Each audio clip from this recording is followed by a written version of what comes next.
Oh, hey guys, caught me putting in this cable into the bus. I'm redoing the wiring here, but we're going to answer the question today.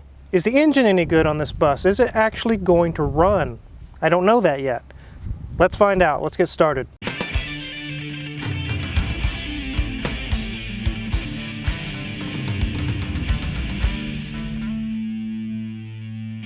So welcome back to the Wizard's side yard.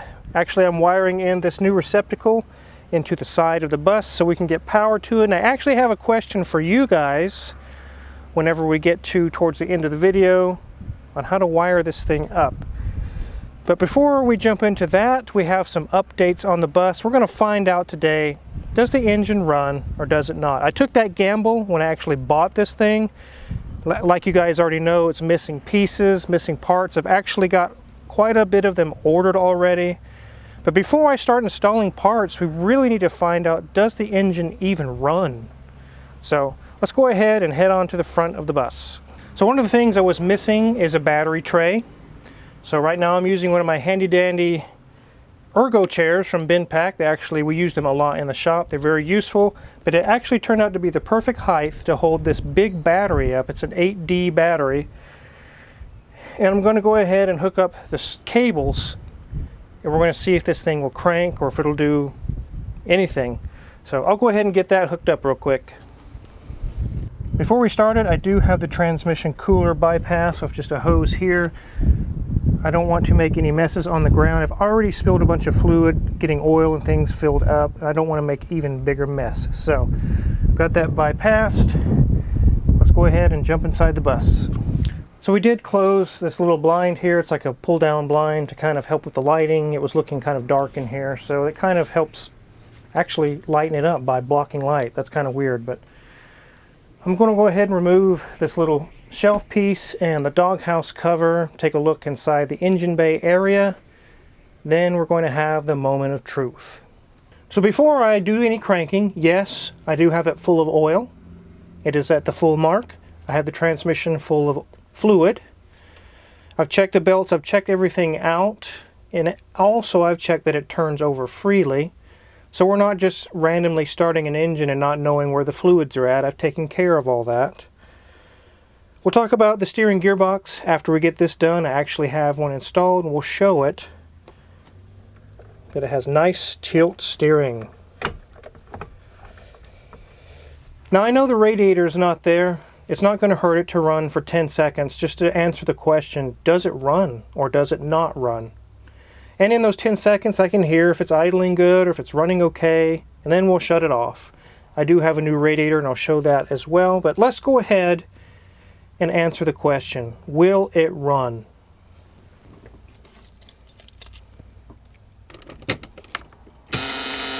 Whew. It's kind of noisy, Mrs. Wizard.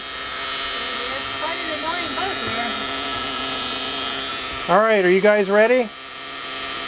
Here we go. Yes! Yes! Woo! Let me give it some gas.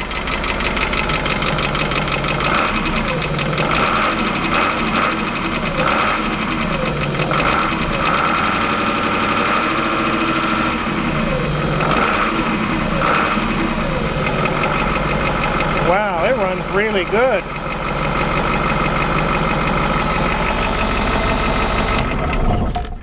That is amazing. That is good news. That's the news I've been needing all day long. That saves me so much money. It runs, and it runs really well. And it started right up, like was started yesterday. It's been sitting all this time. That is a big relief for me. It's a huge medium-duty diesel engine, and in the lower horsepower ranges, 250 range, they literally can go for 200,000 hours. They can go a long time. So, unless it was severely abused, I didn't anticipate it was not going to start. But I just wanted to know, will it actually start? And it does. And I did rev it a couple of times. No, I didn't redline it or goose it really high. I just wanted to know, does the accelerator work? Does it accelerate nicely? So that is a big relief. I'll go ahead and get this doghouse cover back on, and then I'll show you guys some of the things I've actually able to find so far. It wasn't as hard as I thought. So I'll show you, I actually have a steering gearbox installed. It is actually connected to the steering wheel itself already. As you can see down there, there is a U-joint connected to the top of the steering gearbox. And it has the return line and a pressure line that I had made. I just went ahead and had new ones made because the old ones are cracked and bad. And the power steering pump actually has fluid in now, and it actually works. Let's go take a look underneath. So as we can see, I actually have the steering gearbox bolted in. It is a HF64 made by TRW Ross. It is the original pump that goes to this bus, and it was missing. I had no idea what actually went here, but I found one on eBay actually, brand new. One thing I am missing is the pitman arm. You can see it goes on the spline portion there. And it connects to this ball socket down here on the drag link, which is present. You can see the hoses going into the power steering pump there. There's the pressure hose and the return hose. And it actually works very, very well. It already is moving the steering gearbox easily. I just need the pitman arm. So here we have a radiator in front of me. It's actually designed to actually fit onto international 4300, 4700, 4900 series of trucks. Also Bluebird buses. I've been in contact with several people on the Wanderlodge owners group. One of them, Mike Hohenstein. I think he's in Wisconsin. He owns Automatic Transmission Design there. And he's had several of these. He knows them like the back of his hand. I had a lot of trouble trying to find the parts myself, but through that forum I was able to find the part number to the steering gearbox that's designed specifically for this bus. It's the HF64 like I just mentioned. But Mike actually said, here's a radiator that's been used before by other forum members. With only slight minor modifications, this will fit onto the radiator frame on this bus perfectly. Mike says these fittings here are for the transmission cooler. They screw right into the hoses that are literally right there. And then it has the filler necks in a good position to be used on this engine as well. How much do you guys usually pay for a radiator? 150 bucks, 200 bucks? Maybe on a big truck, 250, 300. When you get into medium duty trucks, and especially semi trucks, the radiators are no longer hundreds of dollars, they are thousands of dollars. This one was $1,200, brand new. That's way cheaper though. Even if I had the original radiator, the rebuild on a radiator that size alone is $1,500. So it's actually cheaper just to buy this brand new one. Slight modifications, it'll work just fine. Right here you can see where a fan clutch used to thread in. I talked to a guy named Larry, also up in Wisconsin, that does turbos and fans and all kinds of clutches and things like that. Mike actually referred me to him. He's done these for years. He said this old style used on the Ford F700s, F800s and whatnot, it hasn't been around for years and years and years. It's gone. So talking with the guy Larry I just mentioned, he's actually got me set up with a Horton air clutch that uses air pressure from the bus. And it has a solenoid and a control sensor and all kinds of different things, and also a plastic aggressive fan that a lot of guys are using on these Wanderlodges now.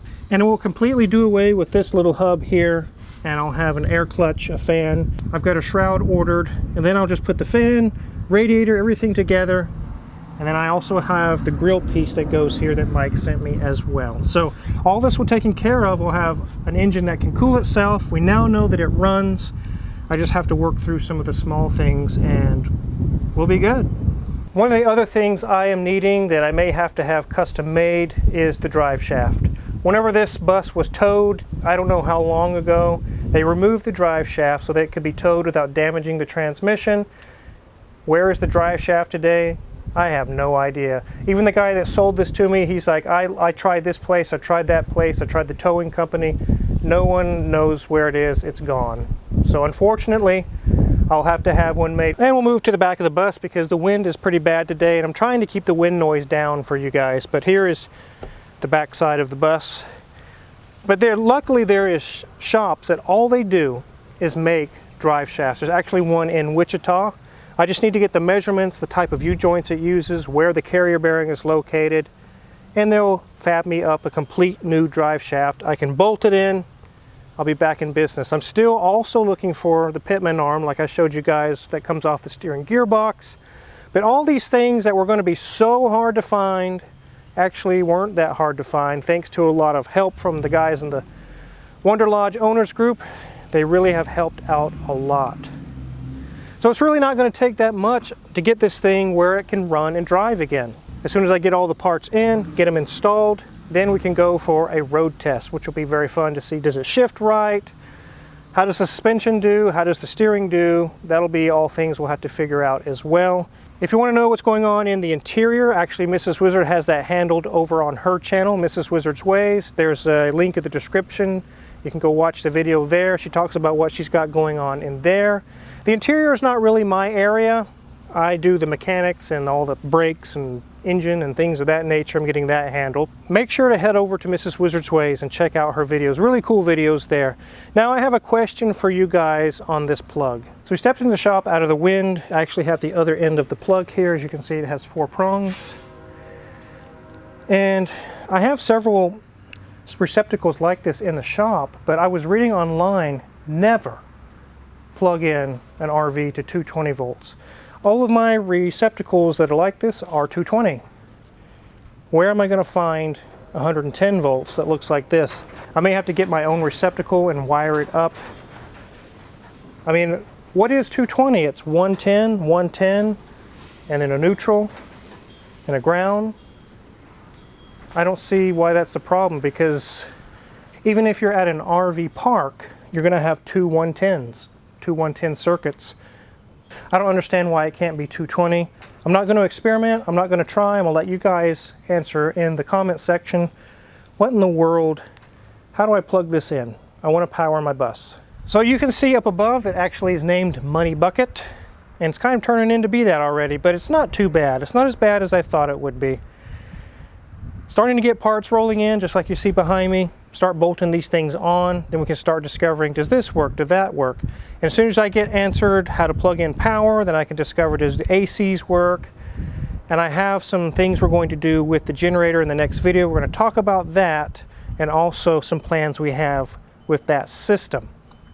But so far it's looking good. So it won't be too much longer. We'll actually have this thing running and driving. I would say in a year, like I mentioned before, this thing will be able to be used on the highway, or less. That wasn't the case with the blue bus. It was going to be very long and drawn out, multiple years. This one won't be multiple years to get it going again. So, again, check out Mrs. Wizard's Ways to see what's going on in the interior. Make sure to check out our Amazon affiliates link in the description below. We get a small cut and we really appreciate it. It has all the tools that we use in the shop for sale there. And make sure to hit the subscribe button, because there's going to be many more updates with Money Bucket. Thanks for watching.